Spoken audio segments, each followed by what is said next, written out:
Е, това на най-слабо.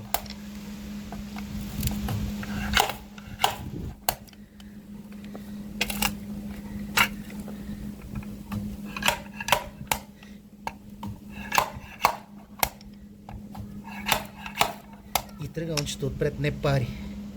Така трябва да бъде.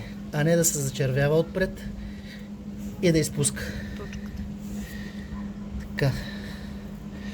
До тук беше с обратния чук. Сега ще покажем в следващия клип за нагряване.